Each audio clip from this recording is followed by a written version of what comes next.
అస్సలాము అలైకుం వరహమతుల్లాహి వబర్కాతుహు. మీ అందరిపై దైవశాంతి శుభాలు కురియుగాక.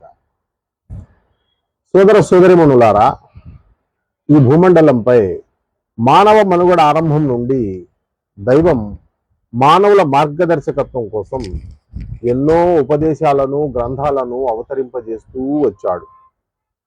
ఆ గ్రంథాల పరంపరలోని చివరి హెచ్చరికా హితబోధ గ్రంథమే ఈ ఖురాన్. ఇది సర్వమానవాళి కోసం అవతరింపజేయబడింది. దీని అవతరణ భాష అరబీ. ఇప్పుడు మీ ముందు దీని తెలుగు అనువాదాన్ని ఉంచుతున్నాను. 2వ అధ్యాయం 249వ వాక్యం నుండి ప్రారంభిస్తున్నాను అల్లాహ్ పేరుతో. తర్వాత యుద్ధానికి సైన్యంతో బయలుదేరుతూ తాలూత్ ఇలా ప్రకటించాడు: ఒక నదీ తీరాన అల్లాహ్ అంటే ఈశ్వర్ మిమ్మల్ని పరీక్షించబోతున్నాడు. దానిలో నీళ్లు తాగేవాడు నా సహచరుడు కాడు, కానీ దాని నీళ్లతో తన దాహం తీర్చుకునేవాడే నా సహచరుడు. కానీ చేతితో ఒక గుక్కెడు తాగితే పర్వాలేదు. అయితే కొందరు తప్ప అందరూ నదీ జలాన్ని కడుపు నిండా తాగారు.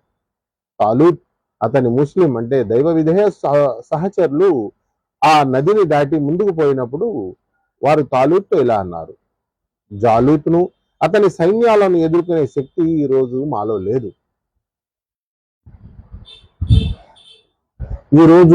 లేదు. కానీ ఒక రోజున అల్లాహ్ అంటే ఈశ్వరును కలవడం తప్పదు అని విశ్వసించిన వారు ఈ విధంగా ప్రకటించారు: ఒక చిన్న వర్గం ఒక పెద్ద వర్గాన్ని అల్లాహ్ అంటే ఈశ్వర్ అనుమతితో జయించడం ఎన్నోసార్లు జరిగింది. అల్లాహ్ అంటే ఈశ్వర్ సహచర్యం స్థైర్యం కలవారికి లభిస్తుంది.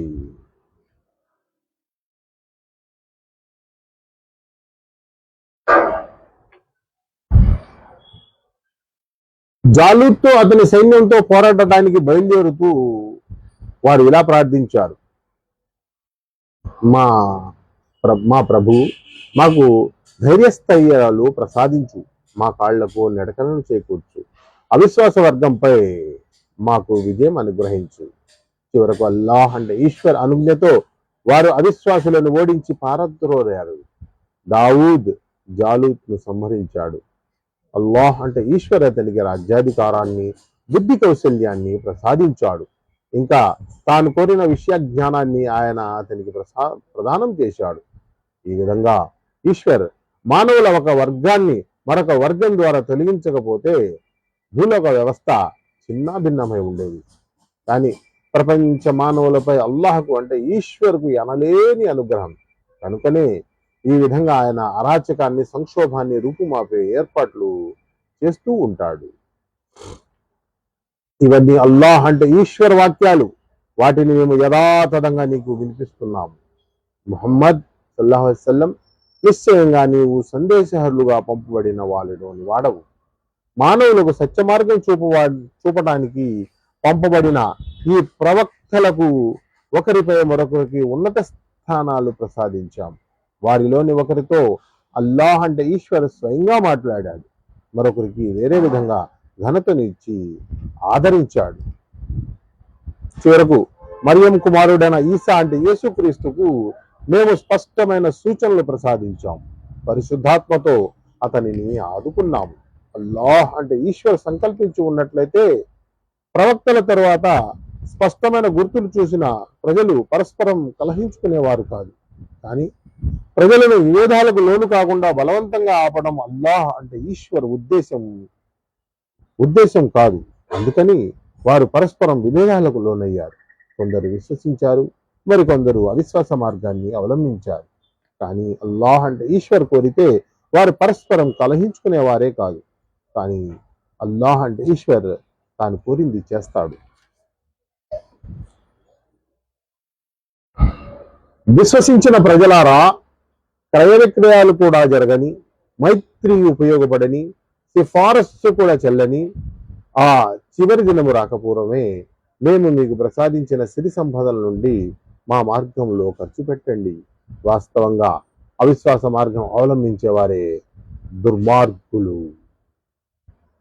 అల్లాహ్ అంటే ఈశ్వర్ ఆయన తప్ప ఆరాధ్య దైవం ఎవ్వడూ లేడు. సకల చరాచర సృష్టికి మూలాధారమైన ఆయన సజీవుడు, నిత్యుడు, అనంతుడు. ఆయన నిద్రపోడు, ఆయనకు కునుకు రాదు. భూమి ఆకాశాలలో ఉన్న సమస్తము ఆయనదే. ఆయన సమ్ముఖంలో ఆయన అనుజ్ఞ లేకుండా సిఫార్సు చేయగలవాడెవడు? ప్రజల ముందు ఉన్న దానిని ఆయన ఎరుగును, వారికి గుప్తంగా ఉన్నది ఆయనకు తెలుసు. ఆయన స్వయంగా తెలియజేయాలని అభిలషిస్తే తప్ప ఆయనకున్న జ్ఞాన విశేషములలోని ఏ విషయము వారి గ్రహణ పరిధిలోనికి రాదు.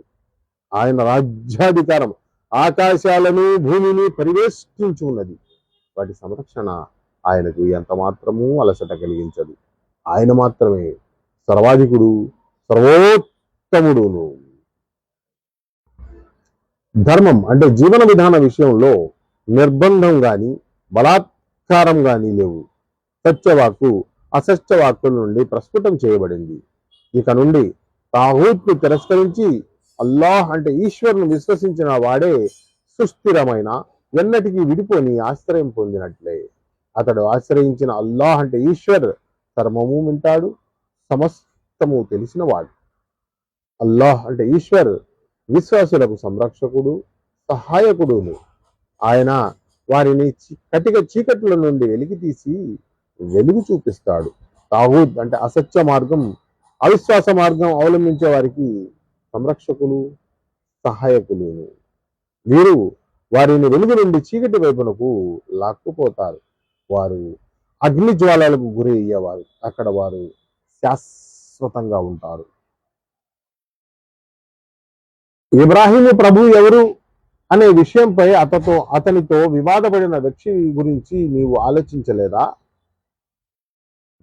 ఇబ్రాహీం ప్రభు ఎవరు అనే విషయంపై అతనితో వివాదపడిన వ్యక్తి విషయాన్ని గురించి నీవు ఆలోచించలేదా? అల్లాహ్ అంటే ఈశ్వర్ ఆ వ్యక్తికి రాజ్యాధికారం ఇవ్వడం వల్ల ఈ వివాదం తలెత్తింది. జీవన్ మరణాలు ఎవరి ఆధీనంలో ఉన్నాయో ఆయనే నా ప్రభు అని ఇబ్రాహీం అన్నప్పుడు అతడు ఇలా జవాబు పలికాడు, చావు బతుకులు రెండు నా అధీనంలో ఉన్నాయి. అప్పుడు ఇబ్రాహీం ఇలా అన్నాడు, సరే, అల్లాహ్ అంటే ఈశ్వర్ సూర్యుడిని తూర్పు నుండి ఉదయింపజేస్తాడు, నీవు కాస్త దాన్ని పడమర నుండి ఉదయింపజేయి. ఇది విన్నా సత్యధిక్కారి బిత్తరబోయాడు. అయితే అల్లాహ్ అంటే ఈశ్వర్ దుష్టులకు రుజుమార్గం చూపడు. లేక ఒక ఉదాహరణకు, ఇళ్ల కప్పులపై తలకిందులుగా పడి ఉన్న పట్టణం మీదుగా ప్రయాణం చేసిన ఒక వ్యక్తిని చూడు. అతడు ఆశ్చర్యంతో ఇలా పలికాడు, శిథిలమైపోయిన ఈ పట్టణానికి అల్లాహ్ అంటే ఈశ్వర్ మళ్ళీ ఏ విధంగా జీవం పోస్తాడు? అప్పుడు అల్లాహ్ అంటే ఈశ్వర్ అతడి ప్రాణాన్ని తీసేశాడు. ఆ స్థితిలో అతడు 100 ఏళ్ల వరకు ఉన్నాడు. తర్వాత అల్లాహ్ అంటే ఈశ్వర్ అతనిని మళ్ళీ బ్రతికించి ఇలా అడిగాడు, నీవు ఇక్కడ ఎంతకాలం ఉన్నావో చెప్పు. అతడు ఒక రోజో లేక కొన్ని గంటలో అని చెప్పాడు. ఈశ్వర్ ఇలా తెలిపాడు, ఇక్కడ ఈ స్థితిలో నీవు 100 సంవత్సరాలు పడి ఉన్నావు. నీవు కొంచెం నీ అన్నపానీయాల వైపునకు చూడు, వాటిలో ఏమాత్రమూ మార్పు లేదు. ఇంకా నీవు నీ గాడిదను కూడా చూడు, దాని ఎముకలు సైతం కృషించుకుపోతున్నాయి. ప్రజలకు నిన్ను ఒక దృష్టాంతంగా చూపే ఉద్దేశంతో మేము ఈ విధంగా చేశాం. ఇంకా చూడు, ఆ గాడిద అస్థిపంజరాన్ని మేము ఏ విధంగా లేపి దానిని మాంసంతో నింపుతాము. ఈ విధంగా సత్యం అతనికి తేటతెల్లం కాగానే అతడు ఇలా అన్నాడు, అల్లాహ్ అంటే ఈశ్వర్ సర్వశక్తిమంతుడని నాకు తెలుసు. మరొక సంఘటనను కూడా దృష్టిలో ఉంచుకో. ఇబ్రాహీం ఇలా అడిగాడు, ఓ నా ప్రభు, నీవు మృతులను ఏ విధంగా బ్రతికిస్తావో నాకు చూపించు. అల్లాహ్ అంటే ఈశ్వర్ నీకు విశ్వాసం లేదా అని అడిగాడు. ఇబ్రాహీం వినయంగా ఇలా అన్నాడు, నాకు విశ్వాసం అయితే ఉంది, కానీ మనస్సును తృప్తిపరచుకోవడం కోసం అడుగుతున్నాను. అప్పుడు అల్లాహ్ ఇలా చెప్పాడు, సరే, మంచిది, 4 పక్షులను తీసుకో, వాటిని బాగా మచ్చిక చేసుకో. తర్వాత ఒక్కొక్క దాని భాగాన్ని ఒక్కొక్క కొండపై పెట్టిరా. మళ్ళీ వాటిని రమ్మని పిలువు, అవి నీ వద్దకు పరిగెత్తుకుంటూ వస్తాయి. అల్లాహ్ అంటే ఈశ్వర్ సర్వశక్తిమంతుడు, సర్వజ్ఞుడు అని బాగా జ్ఞాపకం ఉంచుకో. తమ సంపదను అల్లాహ్ అంటే ఈశ్వర మార్గంలో ఖర్చు చేసేవారి ఖర్చు ఉపమానం ఇలా ఉంటుంది. ఒక విత్తనాన్ని నాటితే అది మొలిచి 7 వీనులు అవుతుంది, 7 వెన్నెలను ఈనుతుంది. ప్రతి వెన్నుకు 100 గింజలు ఉంటాయి. ఇదే విధంగా ఈశ్వర్ తాను కోరిన వారి సత్కార్యాన్ని వికసింపజేస్తాడు. అల్లాహ్ అమితంగా ఇచ్చేవాడు, అన్ని తెలిసినవాడు. అల్లాహ్ అంటే ఈశ్వర మార్గంలో తమ ధనాన్ని వ్యయం చేసి ఆ తర్వాత తమ దాతృత్యాన్ని చాటి అల్లాహ్ అమితంగా ఇచ్చేవాడు అని అన్ని తెలిసినవాడు. అల్లాహ్ అంటే ఈశ్వర్ మార్గంలో తమ ధనాన్ని వ్యయం చేసి ఆ తర్వాత తమ దాతృత్యాన్ని చాటి తమ అల్లాహ్ మార్గంలో తమ ధనాన్ని ఖర్చు చేసి ఆ తర్వాత తమ దాతృత్యాన్ని మాటి మాటికి చాటుతూ గ్రహితల మనస్సును గాయపరచని వారి ప్రతిఫలం వారి ప్రభు వద్ద ఉంది. వారికి ఏ విధమైన భయం గాని ఖేదం గాని ఉండవు. మనస్సును గాయపరిచే దానం కంటే మృదు భాషాణం క్షమాగుణం ఎంతో మేలైనది. అల్లాహ్ అంటే ఈశ్వర్ అన్నింటికీ అతీతుడు, అత్యంత సహనశీలుడు. విశ్వసించిన ప్రజలారా, కేవలం పరుల మెప్పును పొందడానికే తమ ధనం ఖర్చు చేసేవాని మాదిరిగా, అల్లాహ్ అంటే ఈశ్వర్ను అంతిమ దినాన్ని విశ్వసించని వాని మాదిరిగా మీరు దెప్పిపొడిచి గ్రహిత మనసును గాయపరిచి మీ దాన ధర్మాలను మట్టిలో కలపకండి. అతడు చేసిన ధన వ్యయాన్ని ఈ విధంగా పోల్చవచ్చు. ఒక కొండరాతిపై ఒక మట్టి పొర ఏర్పడి ఉంది. భారీ వర్షం దానిపై కురవగా ఆ మట్టి కాస్త కొట్టుకుపోయింది. చివరకు మిగిలింది ఒక్క కొండరాయి మాత్రమే. ఇలాంటి వారు తాము దానం చేస్తున్నామని భావించి చేసే పుణ్యకార్యం వల్ల వారికి ఏ ప్రయోజనము కలగదు. అవిశ్వాసులకు అసత్య మార్గం చూపడం, అవిశ్వాసులకు సత్య మార్గం చూపడం అల్లాహ్ అంటే ఈశ్వర సాంప్రదాయం కాదు. దీనికి భిన్నంగా తమ సంపదను చిత్తశుద్ధితో కేవలం అల్లాహ్ అంటే ఈశ్వర సంతోషం పొందే ఉద్దేశంతో వ్యయపరిచే వారి వ్యయాన్ని మెట్ట ప్రదేశంతో ఉన్న తోటతో పోల్చవచ్చు. భారీ వర్షం కురిస్తే అది రెట్టింపు పండనిస్తుంది. ఒకవేళ భారీ వర్షం కురవక సన్నని జల్లు పడినా దానికి చాలు. మీరు చేసేదంతా అల్లాహ్ అంటే ఈశ్వర్ దృష్టిలో ఉంది. సతతం పారే పిల్ల కాలువలతో ఖర్జూరం, ద్రాక్ష మొదలైన సకల ఫలాలతో నిండి పచ్చగా అలవారే తోట మీలో ఎవరికైనా ఉండి అతడు వయోభారంతో కుంగి యోగ్యులు కానటువంటి చిన్నపిల్లలు ఉన్న సంకట సమయంలో ఆ తోట సుడిగాలికి గురి నశించపోవడం మీలో ఎవరికైనా సమ్మతమేనా? మీరు యోచించగలందుకు ఈ విధంగా అల్లాహ్ అంటే ఈశ్వర్ తన హితవులను విశదపరుస్తున్నాడు. విశ్వసించిన ప్రజలారా, మీరు సంపాదించిన ధనంలోని మేము మీ కొరకు నేల నుండి ఉత్పత్తి చేసిన దానిలోని మేలైన భాగాన్ని దైవ మార్గంలో ఖర్చు పెట్టండి. ఆయన మార్గంలో ఇవ్వడానికి పనికిరాని వస్తువులను ఏరితీసే ప్రయత్నం చేయకండి. ఒకవేళ ఆ వస్తువులనే ఎవరైనా మీకు ఇస్తే వాటిని మీరు తృణీకార భావంతో తప్ప మనసారా స్వీకరించరు కదా. అల్లాహ్ అంటే ఈశ్వరుకు ఏది ఏమాత్రం అవసరం లేదని, ఆయన మహోత్తరమైన గుణములు కలవాలని మీరు తెలుసుకోండి. దారిద్ర ప్రమాదం చూపి శైతాను మిమ్మల్ని భయపెడతాడు. నీతి బాహ్యమైన నీచమైన మార్గం అవలంబించండి అని ప్రేరేపిస్తాడు. కానీ మిమ్మల్ని క్షమిస్తానని, అనుగ్రహిస్తానని అల్లాహ్ అంటే ఈశ్వర్ వాగ్దానం చేస్తున్నాడు. అల్లాహ్ అంటే ఈశ్వర్ అత్యంత ఉదార స్వభావుడు, అన్ని తెలిసినవాడు. తాను కోరిన వారికి దివ్య జ్ఞానం ప్రసాదిస్తాడు. ఎవరికి దివ్య జ్ఞానం లభించిందో వాస్తవంగా వారికి మహాభాగ్యం లభించినట్లే. విజ్ఞత ఉన్నవారే ఈ విషయాల నుండి పాఠం నేర్చుకుంటారు.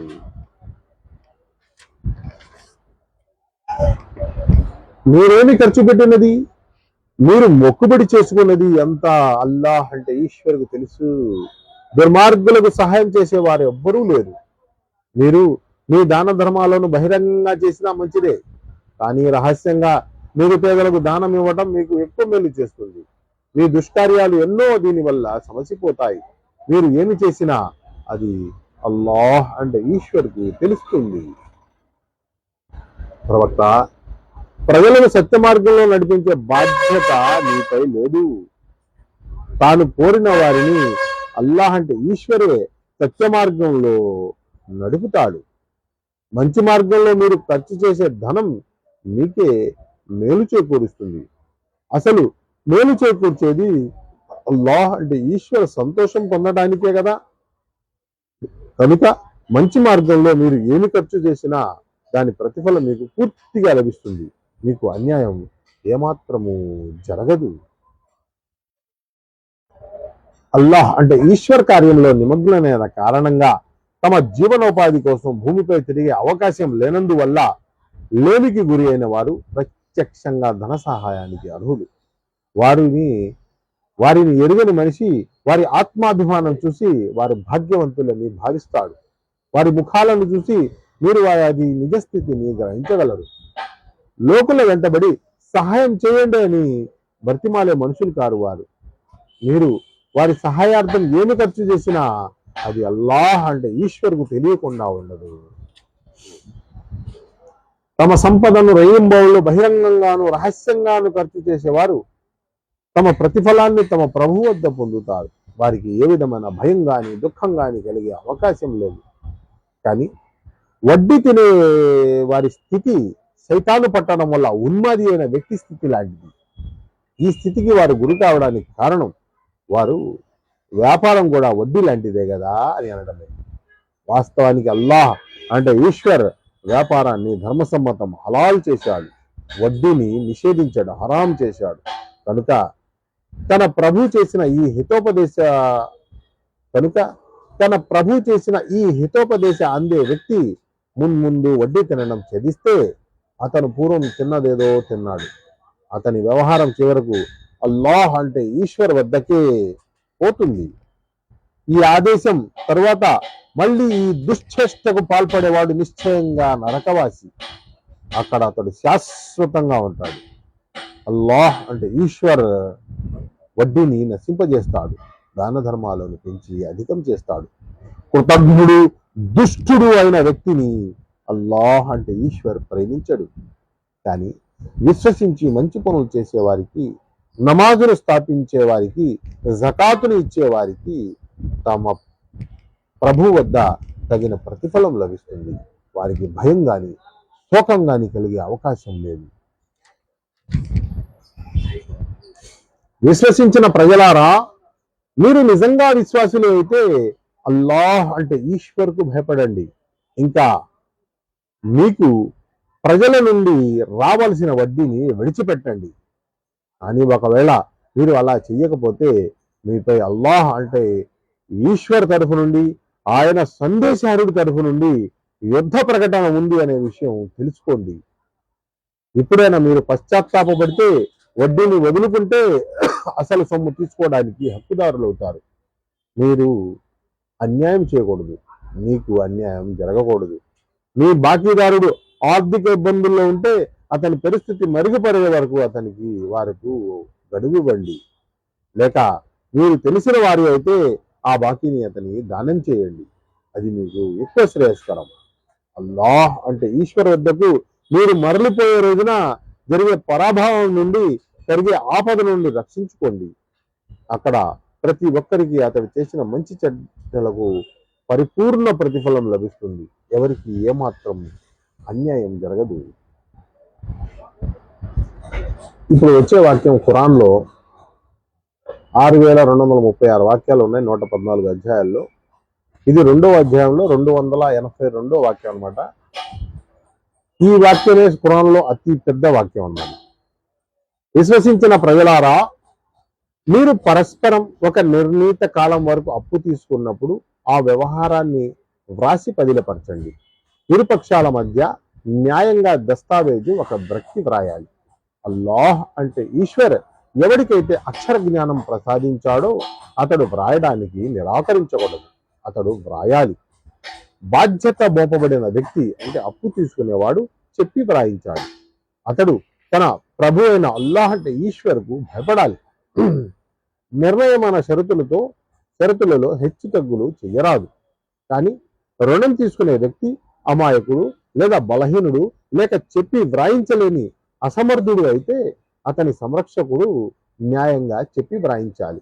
ఇంకా మీరు మీలోని ఇద్దరు పురుషులను దానికి సాక్షులుగా పెట్టుకోవాలి. ఇద్దరు పురుషులు లభించని పక్షంలో ఒక పురుషుడు, ఇద్దరు స్త్రీలు సాక్షులుగా ఉండాలి. ఎందుకంటే వారిలో ఒక ఆమె మర్చిపోతే రెండవ స్త్రీ ఆమెకు జ్ఞాపకం చేస్తుంది. ఎవరి సాక్ష్యం మీ అందరికీ ఆమోదయోగ్యమో వారి నుండే ఈ సాక్షులు ఎన్నుకోబడాలి. సాక్ష్యం ఇవ్వండి అని ఆహ్వానించినప్పుడు సాక్షులు నిరాకరించకూడదు.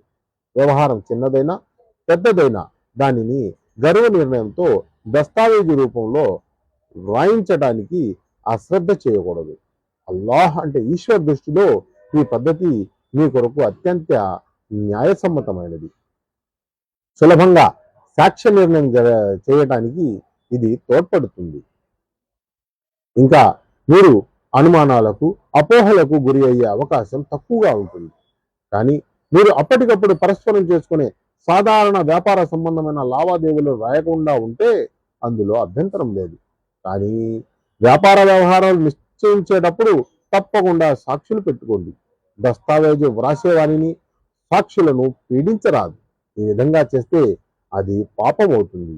అల్లాహ్ అంటే ఈశ్వర్ ఆగ్రహం నుండి రక్షించుకోండి. ఆయన మీకు సరైన పద్ధతిని బోధిస్తున్నాడు. ఆయనకు ప్రతిదీ తెలుసు. మీరు ప్రయాణంలో ఉన్నప్పుడు దస్తావేజు వ్రాసేవాడు దొరకని పక్షంలో మీ వద్ద ఉన్న వస్తువును తాకట్టు పెట్టుకోండి. మీలో ఎవరైనా మరొకరిని నమ్మి అతనితో ఒక వ్యవహారం చేసినట్లయితే ఆ వ్యక్తి తన వద్ద ఉన్న అమానతును తిరిగి ఇవ్వాలి. అతడు తన ప్రభు అయిన అల్లాహ్ అంటే ఈశ్వరుకు భయపడాలి. ఎట్టి పరిస్థితుల్లోనూ సాక్ష్యాన్ని దాచకండి. సాక్ష్యాన్ని దాచేవాడి హృదయం పాపభూయిష్టమైనది. మీరు చేసేవన్నీ అల్లాహ్ అంటే ఈశ్వరుకు తెలుసు. ఆకాశాలలో భూమిపై ఉన్న సమస్తము అల్లాహ్ అంటే ఈశ్వరుదే. మీరు మీ మనస్సుల్లో ఉన్న విషయాలను ప్రకటించినా లేక దాచినా వాటిని గురించి ఎట్టకేలకు అల్లాహ్ అంటే ఈశ్వర్ లెక్క తీసుకుంటాడు. ఇంకా తాను కోరిన వారిని క్షమించడానికి, తాను కోరిన వారిని శిక్షించడానికి ఆయనకు అధికారం ఉంది. ఆయన అన్నింటిపై అధికారం గలవాడు. ప్రవక్త తన ప్రభు తరపు నుండి అవతరించిన దాన్ని విశ్వసించాడు. ఈ ప్రవక్తను విశ్వసించే వారు కూడా దానిని హృదయపూర్వకంగా విశ్వసించారు. వారంతా అల్లాహ్ అంటే ఈశ్వర్ను, ఆయన దూతలను, ఆయన గ్రంథాలను, ఆయన ప్రవక్తలను విశ్వసిస్తారు.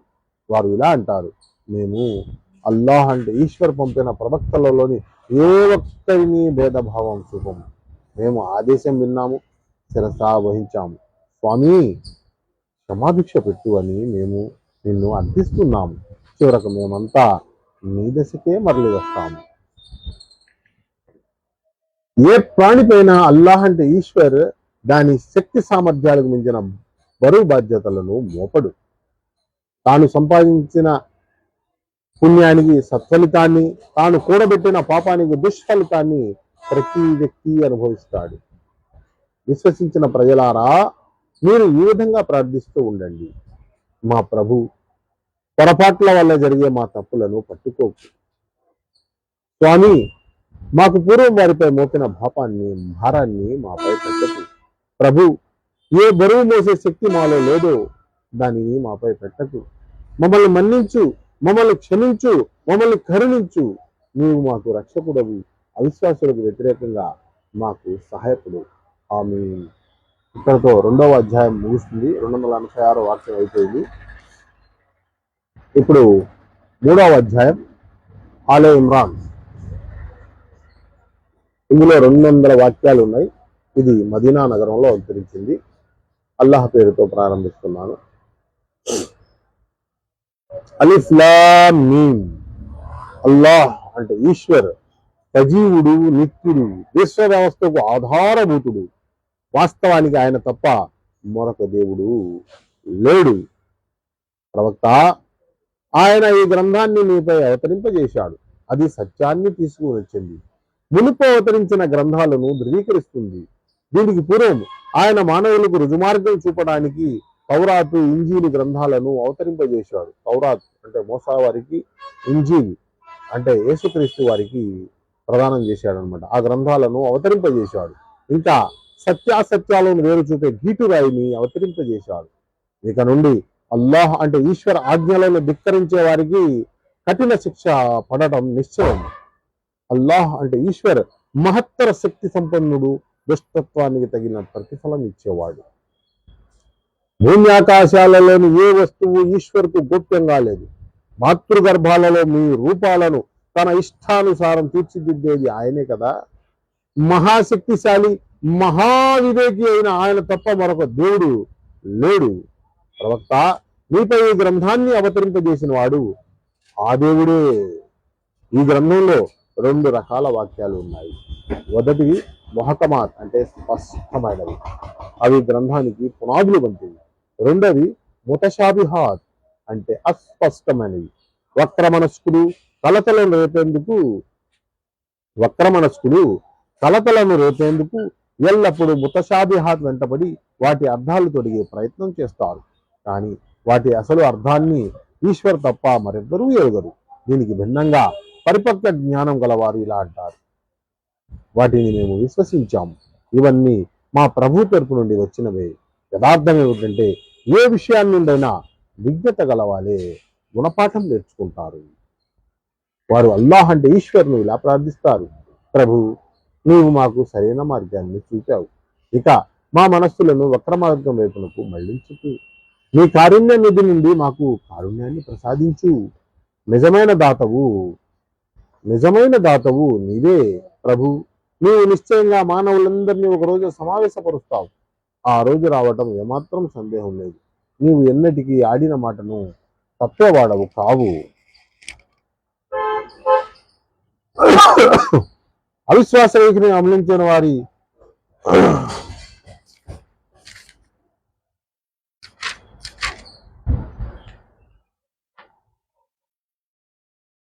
అవిశ్వాస వైఖరిని అవలంబించిన వారికి వారి ఐశ్వర్య బల్యం గాని సంతాన బలం గాని అల్లాహ్ అంటే ఈశ్వరుకు ప్రతికూలంగా ఉపయోగపడవు. వారు నరకానికి ఇంధనమై తీరుతారు. చివరకు వారి ముగింపు ఫిరౌన్ అనుచరులు అంతకు పూర్వం అవిధేయుల ముగింపు వంటిదే అవుతుంది. వారు ఈశ్వర వాక్యాలను అసత్యాలుగా తిరస్కరించారు. పర్యావసారంగా వారి పాపాలకు గాను ఈశ్వర్ వారిని పట్టుకున్నాడు. వాస్తవం ఏమిటంటే నిశ్చయంగా ఈశ్వర్ కఠినంగా శిక్షిస్తాడు. కనుక ప్రవక్త, నీ సందేశాన్ని స్వీకరించడానికి నిరాకరించిన వారికి ఇలా చెప్పు: అనతి కాలంలోని మీరు లోబర్చుకోబడతారు, నరకానికి తరమబడతారు. నరకం చాలా చెడ్డ నివాసం. భద్ర యుద్ధరంగంలో మార్పున్న ఆ 2 వర్గాలలో మీకు గుణపాఠం సూచన ఉండినది. ఒక వర్గం అల్లాహ్ అంటే ఈశ్వర మార్గంలో పోరాడింది. రెండవది అవిశ్వాసుల వర్గం. అవిశ్వాసులు విశ్వాసులకు రెట్టింపుగా ఉన్న విషయాన్ని చూసేవాళ్ళు స్వయంగా తమ కళ్ళతోనే చూశారు. కానీ ఈశ్వర్ తాను ఇష్టపడిన వారిని తన సహాయంతో బలపరుస్తాడు అనే విషయాన్ని యుద్ధ పరిణామం నిరూపించింది. కళ్ళున్న వారికి ఇందులో ఒక మహత్తరమైన బోధ ఇమిడి ఉంది.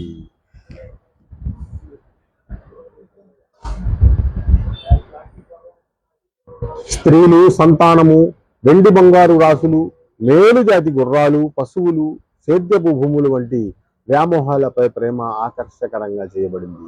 కానీ ఇవన్నీ అనిత్యమైన ఐహిక జీవిత సంపదలు మాత్రమే. అసలైన ఉత్తమ నివాసం అల్లాహ్ అంటే ఈశ్వర్ వద్ద ఉన్నది. ఇలా చెప్పు: వాటికంటే ప్రశస్తమైనదేదో నేను మీకు తెలిపేదా? భయభక్తులు కల వారి కొరకు వారి ప్రభు వద్ద ఉద్యానవనాలు ఉన్నాయి. వాటి కిందిగా కాలువలు ప్రవహిస్తూ ఉంటాయి.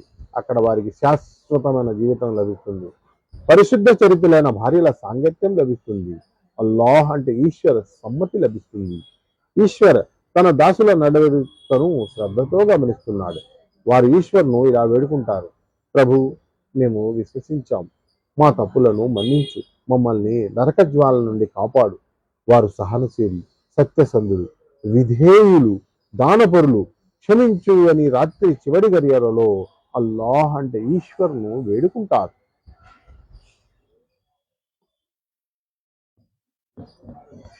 తాను తప్ప మరొక దేవుడు లేడైన సత్యానికి స్వయంగా అల్లాహ్ అంటే ఈశ్వరే సాక్ష్యం ఇస్తున్నాడు. దైవదూతలు, సమస్త జ్ఞానులు కూడా ఆ మహాశక్తివంతుడు, ఆ మహాజ్ఞాని తప్ప వాస్తవానికి మరొక దైవం లేడు అని నిజాయితీగాను న్యాయంగాను సాక్ష్యమిస్తారు. అల్లాహ్ అంటే ఈశ్వర్ దృష్టిలో అసలు ధర్మం అంటే జీవన విధానం కేవలం ఇస్లాం అంటే తన విధేయత మాత్రమే. గ్రంథం ఇవ్వబడిన వారు ఈ ధర్మాన్ని అంటే జీవన విధానాన్ని తోసిరాగిని విభిన్న జీవన విధానాలను అవలంబించారు. వారి ఈ వైఖరికి కారణం వారు జ్ఞానం వచ్చిన తర్వాత కూడా ఒకరిపై ఒకరు అత్యాచారం చేయడానికి సంకల్పించడమే. అల్లాహ్ అంటే ఈశ్వర్ ఆజ్ఞలను ఆయన బోధనలను శిరసావహించడానికి తిరస్కరించే వారి లెక్కలను పరిష్కరించడం అల్లాహ్ అంటే ఈశ్వర్కు ఎంతో సేపు పట్టదు. ప్రవక్త, ఇక వీరి మీతో ఘర్షణకు తలపడితే ఇలా చెప్పు, నేను నా అనుచరులు అల్లాహ్ అంటే ఈశ్వర్కు సంపూర్ణంగా విధేయులమయ్యాం. గ్రంథం కలవారిని గ్రంథం లేని వారిని ఉభయులను ఇలా అడుగు, మీరు కూడా ఆయన పట్ల విధేయతకు దాస్యానికి అంగీకరించారా? అలా చేస్తే వారు సరైన మార్గాన్ని పొందినట్లే.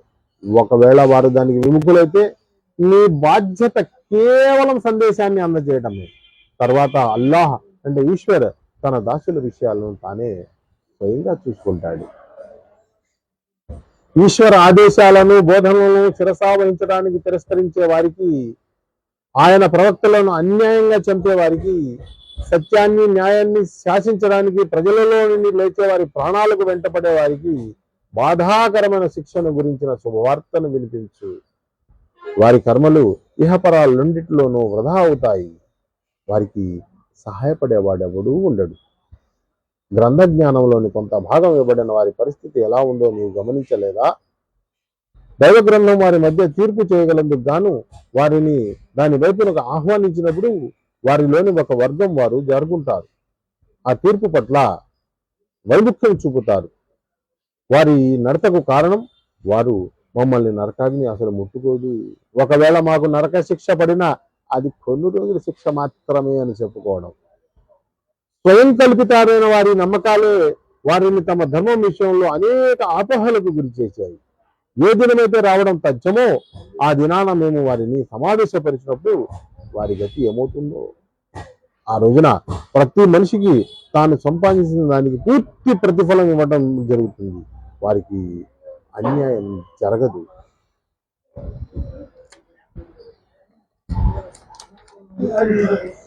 ఇలాను ఓ అల్లాహ్, విశ్వ సామ్రాజ్యాధిపత్యానికి ప్రభు, నీవు కోరిన వారికి ప్రభుత్వాధికారాన్ని ప్రసాదిస్తావు. నీవు కోరిన వారి నుండి దాన్ని లాక్కుంటావు. నీవు కోరిన వారికి గౌరవాన్ని ప్రసాదిస్తావు. నీవు కోరిన వారిని పరాభావం పాలు చేస్తావు. శుభాలు నీ అధీనంలోనే ఉన్నాయి. నిస్సందేహంగా నీకు అన్నింటిపై అధికారం ఉంది. నీవు రాత్రిని పగటిలోకి ప్రవేశింపజేస్తావు, పగలను రాత్రిలోకి ప్రవేశింపజేస్తావు. ప్రాణం లేని దాని నుండి ప్రాణమున్న దాన్ని తీస్తావు, ప్రాణమున్న దాని నుండి ప్రాణం లేని దాన్ని తీస్తావు. నీవు గనక వారికి లెక్కలేనంత ఉపాధి, నీవు కోరిన వారికి లెక్కలేనంత ఉపాధిని ప్రసాదిస్తావు. అవిశ్వాసులు తోటి విశ్వాసులను కాదని అవిశ్వాసులు తమ మిత్రులుగా, తమ సహచరులుగా, తమ సహాయకులుగా ఎంత మాత్రమూ ఎన్నుకోరాదు. అలా చేసేవారికి అల్లాహ్ అంటే ఈశ్వరుతో ఏ విధమైన సంబంధం లేదు. అయితే వారి దౌర్జన్యం నుండి రక్షణ పొందడానికి మీరు ఆ వైఖరిని అభినయిస్తే అది క్షమారమే. కానీ అల్లాహ్ అంటే ఈశ్వర్ తనకే భయపడండి అని హెచ్చరిస్తున్నాడు. మీరంతా ఆయన వద్దకే మరలిపోవలసింది.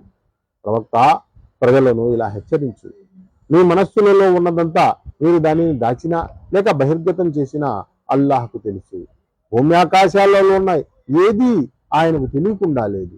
ఆయన అధికారం అన్నింటిపైన ఉంది. ప్రతి మనిషి తాను చేసిన మంచి చేసినా లేక చెడ్డ చేసినా దాని ప్రతిఫలాన్ని ప్రత్యక్షంగా చూసే రోజు రాబోతుంది. తనకు ఆ రోజు ఇంకా ఎంతో దూరంగా ఉంటే ఎంత బాగుండేది అని మనిషి ఆ రోజున కోరుకుంటాడు. అల్లాహ్ అంటే ఈశ్వర్ తనకు భయపడండి అని మిమ్మల్ని హెచ్చరిస్తున్నాడు. ఆయనకు తన దాసులంటే ఎంతో ప్రేమ. ప్రవక్త, నీవు ప్రజలను ఇలా హెచ్చరించు. ప్రవక్త, నీవు ప్రజలకు ఇలా చెప్పు, మీకు నిజంగానే అల్లాహ్ పట్ల ప్రేమ ఉంటే నన్ను అనుసరించండి. అప్పుడు అల్లాహ్ అంటే ఈశ్వర్ మిమ్మల్ని ప్రేమిస్తాడు, మీ పాపాలను మన్నిస్తాడు. ఆయన అమితంగా క్షమించేవాడు, అనన్యంగా కరుణించేవాడును. వారితో ఇంకా అల్లాహ్ అంటే ఈశ్వర్కు, ప్రవక్తకు విధేయత చూపండి అని అని అను. ఒకవేళ వారు మీ సందేశాన్ని స్వీకరించకపోతే అల్లాహ్ అంటే ఈశ్వర్ తనకు తన ప్రవక్తకు విధేయత చూపడానికి నిరాకరించిన వారిని ప్రేమించడం అనేది నిశ్చయంగా జరగదు. అల్లాహ్ అంటే ఈశ్వర్ ఆదాంకు, నూహుకు, ఇబ్రాహీం సంతతికి, ఇమ్రాను సంతతికి, సమస్త భూలోక వాసులపై ప్రాధాన్యతనిచ్చి తన సందేశం కొరకు ఎన్నుకున్నాడు.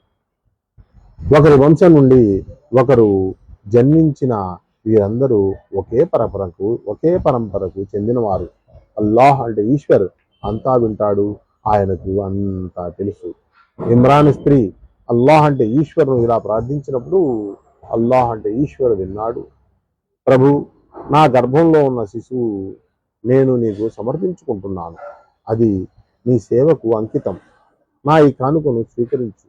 నీవు అన్నీ వినేవాడువు, అన్నీ తెలిసినవాడు.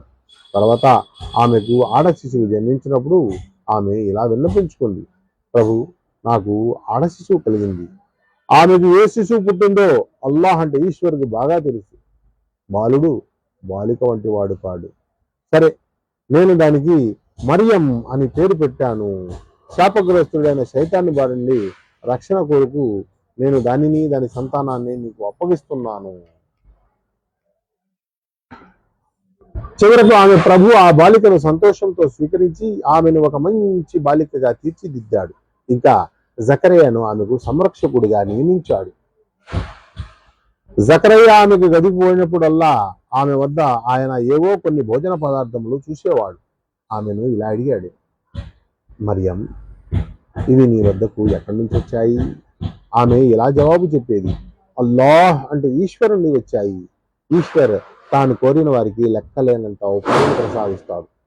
ఈ పరిస్థితి చూసిన జకరయ్య తన ప్రభువును ఇలా ప్రార్థించాడు, ప్రభు, నీవు నీ మహిమతో నాకు మంచి సంతానాన్ని ప్రసాదించు.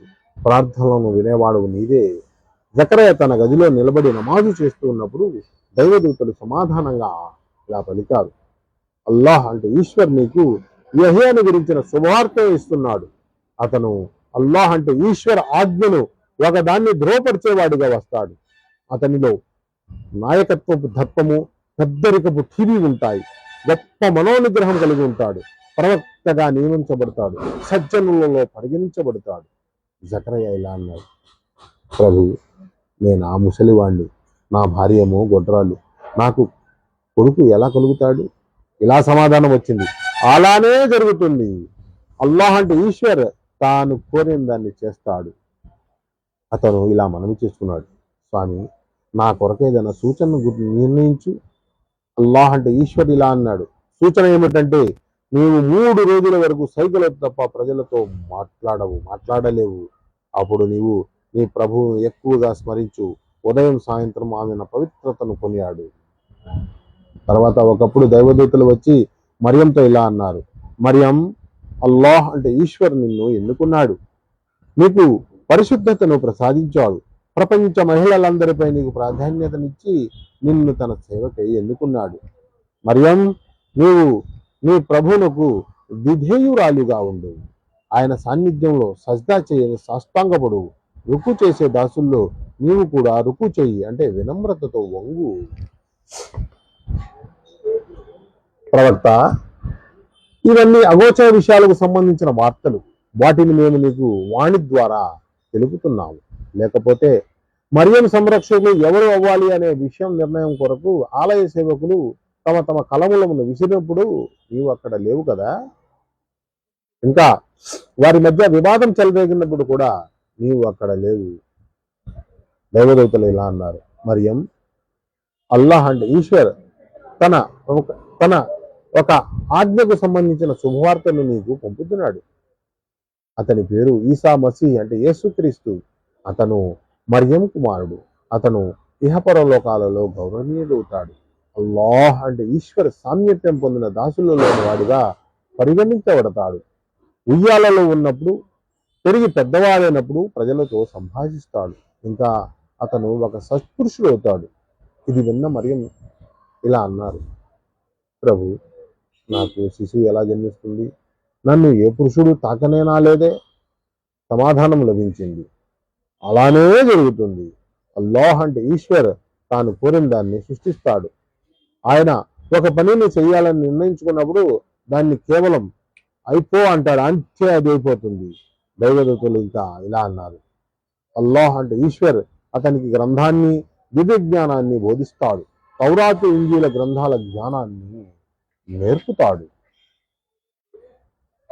ఇంకా అతనిని ఇశ్రాయేలు సంతతి వద్దకు తన ప్రవక్తగా పంపుతాడు. ప్రవక్తగా ఇశ్రాయేలు సంతతి వద్దకు వచ్చినప్పుడు అతను అంటే యేసుక్రీస్తు ఇలా అన్నాడు, నేను మీ ప్రభు నుండి మీ వద్దకు సూచన తీసుకువచ్చాను.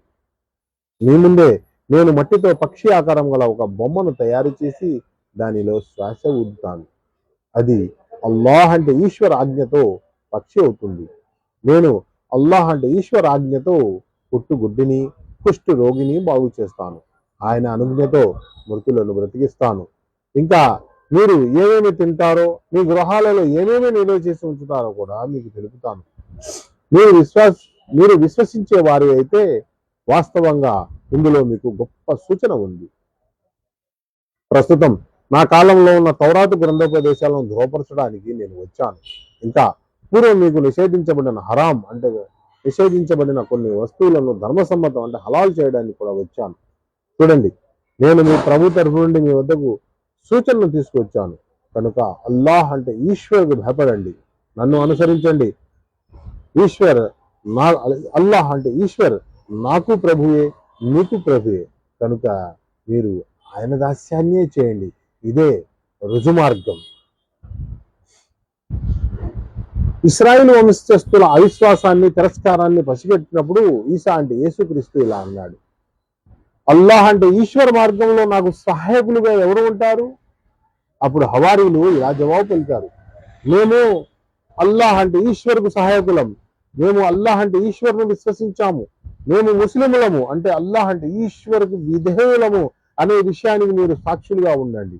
ప్రభు, నీవు అవతరింపజేసిన ఆజ్ఞను మేము విశ్వసించాము, సందేశాలను అనుసరించడానికి మేము అంగీకరించాము. మా పేర్లను సాక్షుల జాబితాలో వ్రాయి. ఇశ్రాయేలు సంతతి వారు ఈసాకు అంటే యేసుక్రీస్తు వారికి వ్యతిరేకంగా రహస్యపు ఎత్తుగడలు పన్నసాగారు. వారి ఎత్తులకు పై ఎత్తులను ఈశ్వర్ కూడా పన్నాడు. ఎత్తులు వేయడంలో అల్లాహ్ అంటే ఈశ్వర్ మేటి, అది ఈశ్వర్ రహస్య తంత్రమే. అప్పుడు ఈశ్వర్ ఇలా అన్నాడు, ఈసా, యేసుక్రీస్తు, నేను నిన్ను తిరిగి నా వద్దకు రప్పించుకుంటున్నాను, నా వైపునకు లేపుకుంటాను. నిన్ను తిరస్కరించిన వారి నుండి అంటే వారి చెడు సాంగత్యం నుండి, వారి కలుషిత పరిసరాలలో వారితో కలిసి ఉండడం నుండి కాపాడి నిన్ను పరిశుద్ధుడిగా చేస్తాను. నిన్ను అనుసరించిన వారికి, నిన్ను తిరస్కరించిన వారిపై ప్రళయం వరకు ఆధిక్యాన్ని ప్రసాదిస్తాను. మీరంతా చివరకు నా వద్దకే మరలి వస్తారు. అప్పుడు మీ మధ్య తలెత్తిన విభేదాలను గురించి తీర్పు చెబుతాను. అవిశ్వాస వైఖరిని, తిరస్కార ధోరణిని అవలంబించిన వారిని ఈహపరాలు రెండిట్లోనూ కఠినంగా శిక్షిస్తాను. వారు సహాయకులు ఎవరిని పొందలేరు. ఇక విశ్వసించి మంచి పనులు చేసే వారికి వారి బహుమానాలు పూర్తిగా ఇవ్వబడతాయి. బాగా తెలుసుకోండి, దుర్మార్గులకు అల్లాహ్ ఏమాత్రము ప్రేమించడు. ప్రవక్త, మేము నీకు వినిపించేవి సూచనలతోనూ వివేకంతోనూ నిండి ఉన్న గాథలు. అల్లాహ్ అంటే ఈశ్వర్ దృష్టిలో ఈసా అంటే యేసుక్రీస్తు పుట్టుక ఆదాం పుట్టుక వంటిది. అల్లాహ్ అంటే ఈశ్వర్ ఆదామును మట్టితో చేసి అయిపో అని ఆజ్ఞాపించాడు, అతను అయ్యాడు. అసలు వాస్తవం ఇది. అది మీ ప్రభు తరఫు నుండి మీకు తెలుపబడుతుంది. దాన్ని శంకించే వారిలో నీవు చేరిపోకు. ఇక్కడ చిన్న వివరణ, అంటే ఒకవేళ తండ్రి లేకుండా పుట్టడమే ఎవరినైనా దేవుడని కానీ లేక దేవుని కొడుకు అని అనడానికి తగిన కారణమే అయితే మన క్రైస్తవ సోదరులు ప్రప్రథమంగా ఆదం అలైహిస్సలాం విషయంలో ప్రప్రథమంగా ఈ సిద్ధాంతాన్ని ప్రతిపాదించి ఉండవలసినది. ఎందుకంటే మసీహ్ అంటే యేసుక్రీస్తు వారికి అయితే కేవలం తండ్రి లేకుండానే పుట్టారు. కానీ హజరత్ ఆదం అలైహిస్సలాం తల్లి తండ్రి ఇద్దరు లేకుండా పుట్టారు. ఇవి దైవ సూచనలు. దైవ విధేయత జీవన విధానాన్ని అంటే ఇస్లాంను స్వీకరించి దైవానికి విధేయులై అంటే ముస్లింలై జీవించండి. తమ వ్యక్తిగత జీవితంలోనూ సామూహిక జీవితంలోనూ దైవ మార్గదర్శకత్వాన్ని అనుసరించండి అని దైవం ఆదేశిస్తున్నాడు. మరి దైవ ఆదేశాలను మనం ఏదో కొంత వరకు సామూహిక జీవితం కాక వ్యక్తిగత జీవితంలో మనం అనుసరిస్తున్నాం. కానీ సామూహిక జీవితాన్ని మనం మర్చిపోతున్నాం. సామూహిక జీవితంలో కూడా దైవాదేశాలకు అనుగుణంగా మనం మన సమస్యలను పరిష్కరించుకుంటే అది మనకు సంపూర్ణ దైవ విధేయతతో కూర్చున్నటువంటి జీవన విధానంగా పరిగణించబడుతుంది. ఇక్కడ జరిగేది అదే. మనం ఏం చేస్తున్నాం అంటే ఒక వ్యవస్థను మన ఆలోచనలతో మనం ఏర్పరచుకుని వ్యక్తిగత జీవితంలో మనం దేవుణ్ణి నమ్ముతున్నాం, సామూహిక జీవితంలో దేవుణ్ణి తిరస్కరిస్తున్నాం. అంటే ఒక మనిషికి రెండు వైఖరులు ఇక్కడ. ఒకటి, ఒక భాగంలోనైతే మనం ఆస్తికులం, మరో భాగంలో తిరస్కారులం అంటే దైవానికి అవిధేయులం, నాస్తికులుగా ప్రవర్తిస్తున్నాం అన్నమాట. ఈ జ్ఞానం వచ్చిన తర్వాత ఇక మీతో ఎవరైనా ఈ విషయంలో వివాదానికి దిగితే ప్రవక్త వారితో ఇలా అను, రండి మేము స్వయంగాను వద్దాం, మన ఆలుబిడ్డలను కూడా పిలుచుకు వద్దాం. సత్యం పలికే వారిపై అసత్యం పలికే వారిపై అల్లాహ్ అంటే ఈశ్వర్ శాపం పడుగాక అని ప్రార్థిద్దాం. ఈ పూర్తిగా నిజమైన సంఘటన. వాస్తవం ఏంటంటే ఈశ్వర్ తప్ప వేరే దేవుడు లేనే లేడు. అల్లాహ్ అంటే ఈశ్వర్, నిశ్చయంగా ఆయన శక్తియే అన్ని శక్తుల కంటే మహత్తరమైనది. ఆయన వివేకమే విశ్వ వ్యవస్థను నడుపుతున్నది. ఒకవేళ వారు ఈ షరతుపై పోటీలో పాల్గొనడానికి విముఖులైతే వారు సంక్షోభాన్ని రేకెత్తించేవారు మాత్రమే అనేది స్పష్టమైపోతుంది. అల్లాహ్ అంటే ఈశ్వర్ సంక్షోభాన్ని రేకెత్తించే వారి స్థితిని బాగా ఎరిగిన వాడే. ప్రవక్త ఇలా చెప్పు, గ్రంథ ప్రజలారా, మాకు మీకు మధ్య సమానమైన ఒక విషయం వెళ్తుంది కదండి. అది ఏమిటంటే మనం అల్లాహ్ అంటే ఈశ్వరుకు తప్ప మరెవరి దాస్యం చేయరాదు, ఆయనకు భాగస్వాములుగా ఎవరినీ నిలబెట్టరాదు. మనలోని వారెవరు అల్లాహ్ అంటే ఈశ్వరును తప్ప మరెవరిని తమ ప్రభువుగా చేసుకోరాదు అనేది. ఈ సందేశాన్ని స్వీకరించడానికి వారి వైముఖ్యం కనబరిస్తే వారితో స్పష్టంగా ఇలా, మేము ముస్లింలం అంటే దైవ విధేయులం, కేవలం అల్లాహ్ అంటే ఈశ్వరికే దాస్యం చేసేవారు, విధేయత చూపేవారు అనే విషయానికి మీరు సాక్షులుగా ఉండండి. గ్రంథ ప్రజలారా, ఇబ్రాహీం ధర్మం గురించి మీరు ఎందుకు తగాదా పడుతున్నారు? తౌరాతు ఇంజీలు గ్రంథాలు ఇబ్రాహీం తర్వాతనే కదా అవతరించాయి. మీరు ఈ స్వల్ప విషయాన్ని కూడా అర్థం చేసుకోలేరా? మీకు తెలిసిన విషయాలను గురించి మీకు బాగా వాదించారు, కానీ మీకు తెలియని విషయాల గురించి కూడా మీరు ఇప్పుడు ఎందుకు వాదిస్తున్నారు? అల్లాహ్ అంటే ఈశ్వరుకు తెలుసు, కానీ మీకు తెలియదు. ఇబ్రాహీము యూదుడు కాదు, క్రైస్తవుడు కాదు. అతను అచంచలమైన విశ్వాసం గల ముస్లిం అంటే దైవ విధేయుడు. అతను ఎంత మాత్రం ముష్రిక్ అంటే దైవానికి భాగస్వామ్యాన్ని కలిగించే బౌద్ధవారాధకులు విగ్రహారాధనలోని వాడు కాదు. ఇబ్రాహీంతో సంబంధం కలిగి ఉండే హక్కు ఎవరికైనా ఉంది అంటే అది అతన్ని అనుసరించే ప్రజలకు మాత్రమే. ఇప్పుడు ఈ ప్రవక్త ఇతన్ని విశ్వసించేవారు ఈ సంబంధానికి అందరికంటే ఎక్కువగా అర్హులు. అంటే మొహమ్మద్ సల్లాహును అనుసరించేటువంటి తమను తాముగా ముస్లింలు, దైవ విధేయులు అనేటువంటి అనుచర సమాజమే ఎక్కువగా అర్హులు. కేవలం విశ్వసించిన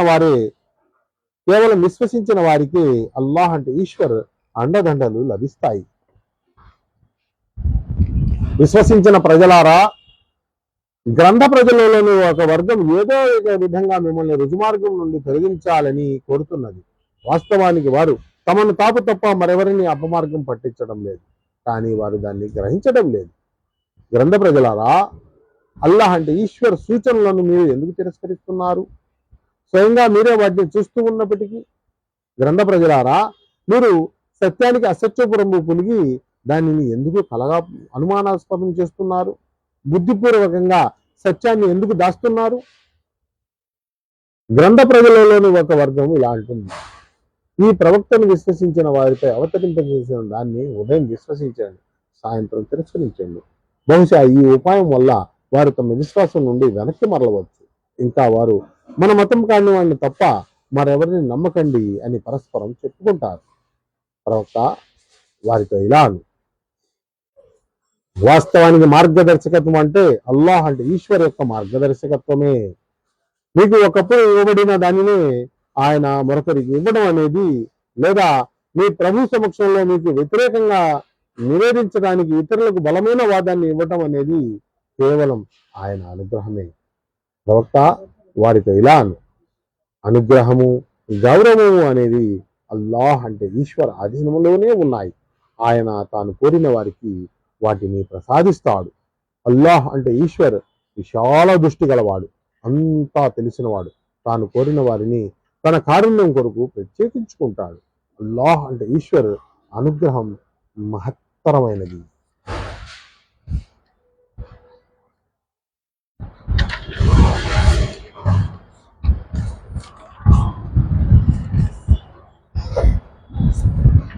గ్రంథ ప్రజలలోని ఒకడు ఎలాంటి వాడంటే, అతనిపై నమ్మకంతో మీరు ధన కనక రాశి అప్పగించినా దానిని అతడు మీకు తిరిగిస్తాడు. మరొకడు కేవలం ఒక దీనార్ విషయంలో కూడా మీరు అతన్ని నమ్మితే అతడు దానిని మీరు అతడి నెత్తిపై కూర్చుంటే తప్ప తిరిగి ఇవ్వడు. వారి ఈ నైతిక స్థితికి కారణం ఏమిటంటే, వారు ఈ విధంగా అంటారు, ఉమ్మీలు అంటే యూదులు కాని వారి వ్యవహారంలో మమ్మల్ని పట్టుకోవడం జరగదు. ఈ అబద్ధాన్ని వారు కల్పించి అల్లాహ్ అంటే ఈశ్వర్కు ఆరోపిస్తున్నారు. అది అంటే అటువంటి ఏ మాటను ఈశ్వరు అనలేదనే విషయం వారికి బాగా తెలుసు. అసలు వారిని ప్రశ్నించడం ఎందుకు జరగదు? ఎవరు తమ ప్రమాణాన్ని నెరవేరుస్తారో, చెడుకు దూరంగా ఉంటారో వారు అల్లాహ్ అంటే ఈశ్వర్కు ప్రీతిపాత్రులు. ఎందుకంటే భయభక్తులు కలవారంటే ఈశ్వర్కు ఎంతో ప్రేమ. ఇక ఎవరు అల్లాహకు చేసిన వాగ్దానాన్ని తమ ప్రమాణాలను స్వల్పమైన వెలకు విక్రయిస్తారో వారికి పరలోకంలో ఏ భాగము ఉండదు. ప్రళయం రోజున అల్లాహ్ అంటే ఈశ్వర్ వారిని పలుకరించడు, వారి వైపునకు చూడడు, వారిని పరిశుద్ధులుగా చేయడు. పైగా వారికి అత్యంత బాధాకరమైన శిక్ష పడుతుంది. వారిలో కొందరు తాము చదివేది గ్రంథంలోని ఒక భాగమే అని మీరు భావించాలని గ్రంథ పఠనం చేస్తూ తమ నాడికలను మెలుకులు తిప్పుతారు. కానీ వాస్తవంగా అది గ్రంథంలోని భాగం కాదు. వారు మేము చదివేదంతా అల్లాహ్ అంటే ఈశ్వర్ తరపు నుండి వచ్చినదే అని అంటారు. కానీ అది అల్లాహ్ అంటే ఈశ్వర్ తరపు నుండి రాలేదు. వారు బుద్ధిపూర్వకంగా అబద్ధాన్ని ఈశ్వర్కు అంటగడుతున్నారు. ఏ వ్యక్తికైనా అల్లాహ్ అంటే ఈశ్వర్ గ్రంథాన్ని, వివేకాన్ని, ప్రవక్త పదవిని ప్రసాదిస్తే అతడు ప్రజలతో మీరు అల్లాహ్ అంటే ఈశ్వర్కు బదులుగా నాకు దాసులు కండి అని అనడం తగదు. అతడు ఇదే అంటాడు, మీరు ఇతరులకు బోధించేటువంటి స్వయంగా చదివేటువంటి గ్రంథంలోని ఉపదేశాలు కోరే విధంగా నిజమైన రబ్బానీలు అవ్వండి. దైవదూతలనో లేక ప్రవక్తలనో ప్రభువులుగా చేసుకోకండి అని అతను మీతో ఎన్నటికీ చేసుకోండి అని అతను మీతో ఎన్నటికీ అనడు. ఏ వ్యక్తికైనా అల్లాహ్ అంటే ఈశ్వర్ తన గ్రంథాన్ని, వివేకాన్ని, ప్రవక్త పరిధిని ప్రసాదిస్తే అతడు ప్రజలతో మీరు అల్లాహకు బదులుగా నాకు దాసులు కండి అని అనడం తగదు. అతడు ఇదే అంటాడు, మీరు ఇతరులకు బోధించేటువంటి స్వయంగా చదివేటువంటి గ్రంథంలోని ఉపదేశాలను కోరే విధంగా నిజమైన రబ్బానీలు అవ్వండి. దైవదూతలను లేక ప్రవక్తలను ప్రభువులుగా చేసుకోండి అని అతడు మీకు ఎన్నటికీ అనడు. ముస్లింలైనా అంటే దైవవిధులైన మీకు ఒక ప్రవక్త అవిశ్వాసాన్ని అవలంబించండి అని ఆదేశించడం సాధ్యమా? సాధ్యం కాదు. జ్ఞాపకం తెచ్చుకోండి, ప్రవక్తల నుండి అల్లాహ్ అంటే ఈశ్వర్ ఈ వాగ్దానాన్ని తీసుకున్నాడు, నేను ఈ రోజు మీకు గ్రంథాన్ని, వివేకాన్ని ప్రసాదించాను. పూర్వం నుండి మీ వద్ద ఉన్న హితోపదేశాన్ని ధృవీకరిస్తూ రేపు ప్రవక్త ఎవరైనా మీ వద్దకు వస్తే ఆయనను మీరు విశ్వసించవలసి ఉంటుంది, ఆయనకు సహాయం చేయవలసి ఉంటుంది. ఈ విధంగా ప్రవచించి అల్లాహ్ అంటే ఈశ్వర్ ఇలా అడిగాడు, ఈ విషయాన్ని మీరు అంగీకరిస్తారా? నా తరఫు నుండి మీపై మోపబడిన ఈ ప్రమాణ బరువు బాధ్యతలను మీరు స్వీకరిస్తారా? వారు ఇలా అన్నారు, అవును మేము స్వీకరిస్తాం. అప్పుడు అల్లాహ్ అంటే ఈశ్వర్ ఇలా అన్నాడు, అయితే దీనికి సాక్షులుగా ఉండండి, మీతో పాటు నేను కూడా సాక్షిగా ఉంటాను.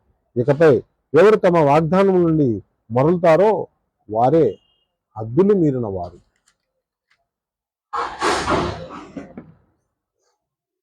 ఇక ఈ ప్రజలు అల్లాహ్ అంటే ఈశ్వర్కు విధేయత చూపే విధానాన్ని, అంటే అల్లాహ్ విధేయత జీవన విధానాన్ని వదిలిపెట్టి మరొక విధానాన్ని దేనైనా కోరుతున్నారా ఏమిటి?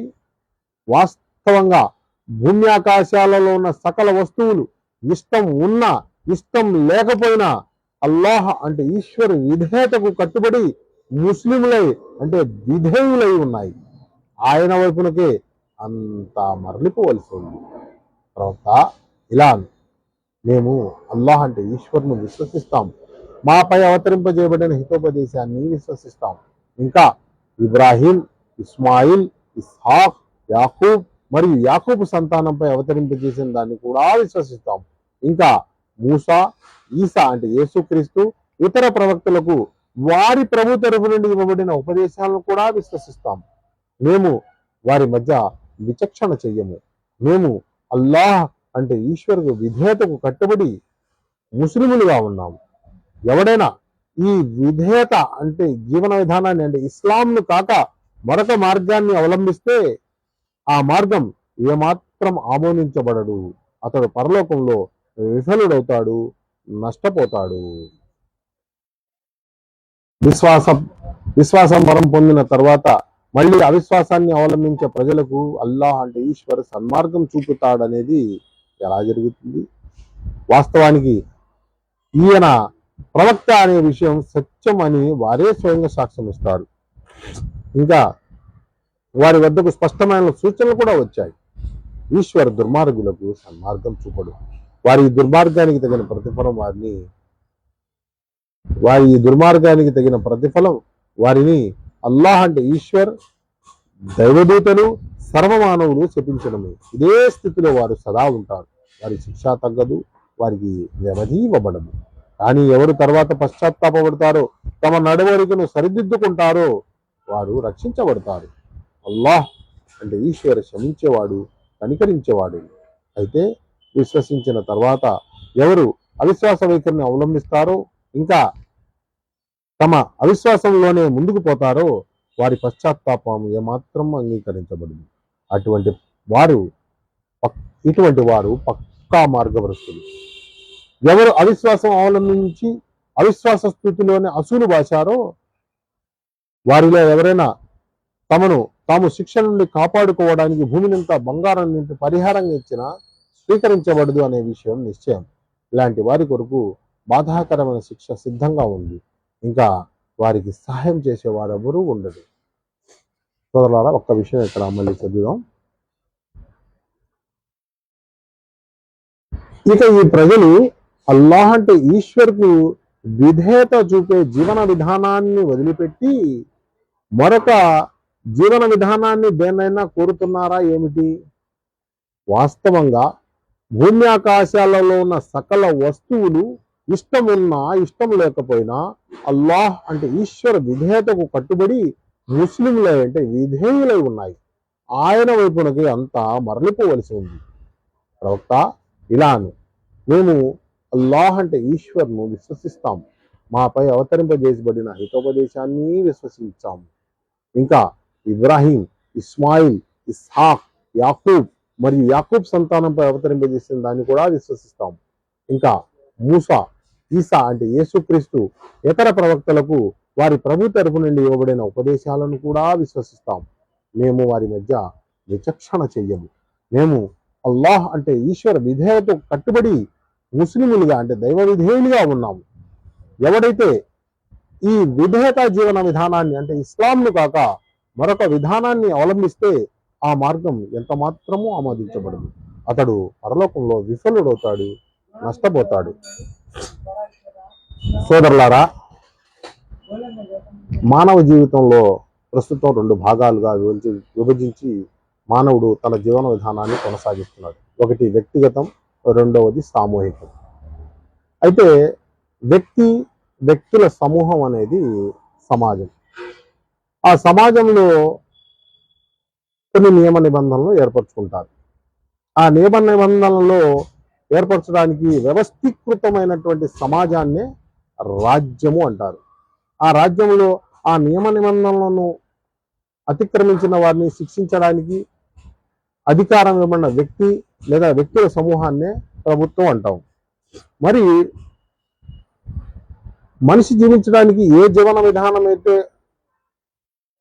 మనిషికి సకల విధాల సంపూర్ణంగా సహాయపడుతుందో ఆ విధానం మనల్ని సృష్టించినటువంటి సృష్టికర్త మనకు ఇచ్చినటువంటి విధానం. అయితే ప్రస్తుతం మనం వ్యక్తిగత జీవితంలో దైవాన్ని విశ్వసిస్తున్నాం. మన సామూహిక జీవితంలో మట్టికి దైవాన్ని మనం ధిక్కరిస్తున్నాం, తిరస్కరిస్తున్నాం, లేక నాస్తికులుగానే ప్రవర్తిస్తున్నాం. అంటే వ్యక్తిగత జీవితంలో మనం ఆస్తికులం, సామూహిక జీవితంలో నాస్తికులు అయిపోతున్నాం. సోదరులారా, జీవన విధానం అనేది పూర్తిగా దైవ విధేయత జీవన విధానానికి అంకితమైనటువంటి జీవన విధానమే అయి ఉండాలి. కాబట్టి ఈ జీవన విధానం మనం జీవించాలి అంటే మనం ప్రజలను ఎవరి వద్దకైతే ఈ సందేశం అందలేదో ఆ ప్రజల వద్దకు ఈ సందేశాన్ని అందజేసి వారిని దైవం వైపునకు ఆహ్వానించాలి. అయితే దైవం వారికి సన్మార్గాన్ని చూపండి అని చెప్పి దైవానికి మనం ప్రార్థించుకోవాలి. ఆ తర్వాత దైవం వారి మధ్య ఉన్నటువంటి సంబంధం. అయితే ఇక్కడ మనం ప్రజలకు సాక్ష్యాన్ని అందజేశామా లేదా అనేది మనకి ఇక్కడ ముఖ్యమైనటువంటి విషయం. సోదరులారా, ఏ జీవన విధానాన్ని అయితే మనం ఇక్కడ వ్యక్తిగత జీవితంలో ఆస్తికులై, సామూహిక జీవితంలో నాస్తికులై మనం బతుకుతున్నామో ఆ జీవన విధానము దైవం దగ్గర ఏమాత్రం ఆమోదయోగ్యం కాదు అనేది ఈ వాక్యం యొక్క 3వ అధ్యాయం అలీ ఇమ్రాన్ 83 నుండి 85లో ఉన్నటువంటి వాక్యం యొక్క వివరణ. కాబట్టి మనం వ్యక్తిగత జీవితంలోనూ సామూహిక జీవితంలోనూ దైవ మార్గదర్శకత్వాన్ని అవలంబిద్దాం. రండి, దైవం వైపునకు మేము అందరినీ ఆహ్వానిస్తున్నాము. ఈ దైవ చివరి గ్రంథమైనటువంటి ఖురాన్ని ఒకసారి విమర్శనా బుద్ధితోనైనా విమర్శనాత్మకంగా అయినా చదవండి. ఇందులో ఉన్నటువంటి విషయాలను మీరు ఆలోచించి నకారాత్మకం నుండి కాక సకారాత్మక వైపునకు వచ్చేటువంటి భాగ్యాన్ని దైవం మీకు కలుగజేయాలని మేము ప్రార్థిస్తున్నాం. ఇవాళ ఇంతటితో ముగిస్తూ, ఇందులో ఏదైనా పొరపాట్లు తప్పులు జరుగుంటే దైవం నన్ను మన్నించాలి. ఏదైనా మీరు చూస్తుంటే ఆ పొరపాట్లను నాకు కామెంట్ రూపంలో తెలియజేయగలరు. ఇవాళ ఇంతటితో ముగిస్తూ ఈ ముగింపునపై సకల స్తోత్రములోని సర్వలోకాలకు ప్రభు అయిన అల్లాహ్ అంటే ఈశ్వరుకు అర్పిస్తున్నాను. సుబ్హాన రబ్బిక రబ్బిల్ ఇజ్జతి అమ్మా యసిఫూన్, సలామున్ అలల్ ముర్సలీన్ వల్హమ్దులిల్లాహి రబ్బిల్ ఆలమీన్.